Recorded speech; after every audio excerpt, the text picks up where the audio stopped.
অবশেষে বন্ধুরা সচিন তেন্ডুলকারকেও ক্যাপ্টেন্সি থেকে সরানো হয়েছিল, সৌরভ গাঙ্গুলিকেও ক্যাপ্টেন্সি থেকে সরানো হয়েছিল, বিরাট কোহলিকেও ক্যাপ্টেন্সি থেকে সরানো হয়েছে। শেষে কিনা যে ক্যাপ্টেন কয়েক মাসের ভিতরে টিমকে দুইটি আইসিসি ট্রফি এনে দিয়েছে, যে ক্যাপ্টেন কিনা বিশ্বকাপে 5টা সেঞ্চুরি রেকর্ড তার নিজের নামে করে রেখেছে, যে ক্যাপ্টেন কিনা 23 বিশ্বকাপের টিমকে একটাও ম্যাচ না হারিয়ে ফাইনালে নিয়ে গিয়েছিল, ফাইনালে গিয়ে প্লেয়ারদের ভুল খেলার কারণে ম্যাচটা হেরে গিয়েছিল, সেই ক্যাপ্টেন রোহিত শর্মাকেও ক্যাপ্টেন্সি থেকে সরানো হলো।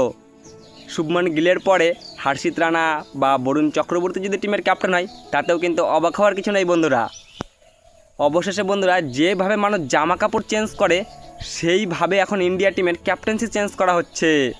কিন্তু একটা সময় ছিল যে সময় ক্যাপ্টেন্সি চেঞ্জ করা তো দূরের কথা, যদি কোনো প্লেয়ারকে ড্রপ করার কথা ভাবতো সিলেক্টররা, তাও সেই ক্যাপ্টেনের সিদ্ধান্ত নিতে হতো। সে সিলেক্টরদের বিরুদ্ধে লড়ে প্লেয়ারকে টিমে রাখতো, তার পছন্দের প্লেয়ারদেরকে কখনো ড্রপ করেনি, সে কখনো ভুল সিদ্ধান্ত নেয়নি। 2011 বিশ্বকাপে যুবরাজ সিংকে টিম থেকে ড্রপ করার কথা হয়েছিল, কিন্তু সেই ক্যাপ্টেন একা নিজে লড়ে যুবরাজ সিংকে টিমে রেখেছিল। 11 বিশ্বকাপ যারা দেখেছে তারা অবশ্যই জানে যুবরাজ সিং টিমের জন্য কি করেছে, এবং রোহিত শর্মাকে 6-7 নাম্বার থেকে তুলে এনে ওপেনিং করালো। রোহিত শর্মা টিমের জন্য কি করেছে তা কারো অজানা নেই। অবশ্যই রোহিত শর্মা ক্যাপ্টেনও হলো ইন্ডিয়া টিমের। সেই ক্যাপ্টেন নিজে যেভাবে মাঠে ক্যাপ্টেন্সি করত, সেইভাবে নিজের সিদ্ধান্তে প্লেয়ার সিলেক্ট করত, তার কোনো সিদ্ধান্তই ভুল হতো না, সব সিদ্ধান্তই সে সঠিক নিয়েছিল।